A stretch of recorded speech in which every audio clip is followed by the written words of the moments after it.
Assalamualaikum warahmatullahi wabarakatuh. Perkenalkan, kami dari kelompok 2. Pada video kali ini, kami akan membahas tentang kunci sukses penerapan IT governance. Saya atas nama Andi Rasyan Jawahir dengan NIM 1058441111524. Saya Siti Asya Arina Mangka dengan NIM 1058411113224. Saya Rifia Fisya Salsabila dengan NIM 105841111324. Berikut adalah penjelasannya. Pengertian, IT governance adalah upaya mensinergikan peran teknologi informasi atau biasa disebut IT dan tata kelola atau biasa disebut governance untuk mencapai tujuan organisasi. IT berfokus pada teknologi sedangkan governance pada pengelolaan. IT governance mencakup perancangan, pengambilan keputusan, pengendalian, serta pengukuran kinerja yang selaras dengan aturan, hukum, dan kebijakan organisasi. Kemudian, mengapa IT governance penting? Yang pertama, menjamin keselarasan antara TI dan strategi bisnis. Yang kedua, memastikan penggunaan sumber daya TI yang efisien. Yang ketiga, mengelola risiko teknologi. Yang keempat, meningkatkan kepercayaan stakeholder. Yang kelima, meningkatkan nilai investasi TI. Baik, berikut ini 6 faktor utama kesuksesan implement IT governance. Yang pertama itu ada dukungan penuh dari manajemen puncak, yaitu keberhasilan IT governance sangat beruntung pada komitmen dan dukungan dari top manajemen, seperti direksi, CEO, dan CEO.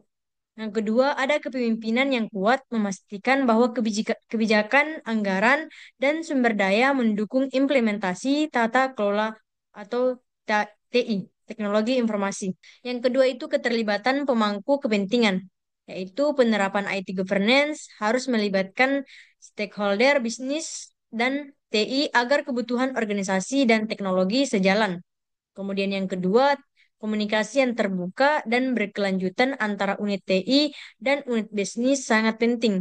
Yang ketiga, investasi dalam SDM dan teknologi, yaitu pengembangan kompetensi SDM melalui pelatihan dan sertifikasi, misalnya COVID, ITIL, ISO.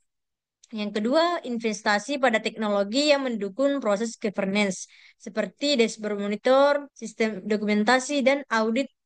Kemudian yang keempat, keselarasan strategi TI dengan strategi bisnis, yaitu semua inisiatif TI harus menunjang pencapaian tujuan bisnis jangka pendek dan jangka panjang. Kemudian yang kedua, peta jalan TI, yaitu IT roadmap, harus selaras dengan visi dan misi perusahaan. Yang kelima, pengukuran kinerja dan evaluasi berkala. Yang pertama, gunakan performance indikator atau KPI dan maturity model misalnya dari COVID untuk mengukur efektivitas tata kelola TI. Yang kedua, lakukan evaluasi rutin dan audit untuk memastikan kesesuaian dan perbaikan terus-menerus. Yang terakhir, pengelolaan risiko dan kepatuhan. Yang pertama, identifikasi dan mitigasi risiko TI harus dilakukan secara proaktif. Yang kedua, penerapan IT governance harus mendukung kepatuhan terhadap regulasi seperti ISO 27001, GDPR, PP nomor 71 tahun 2019 di Indonesia dan lainnya.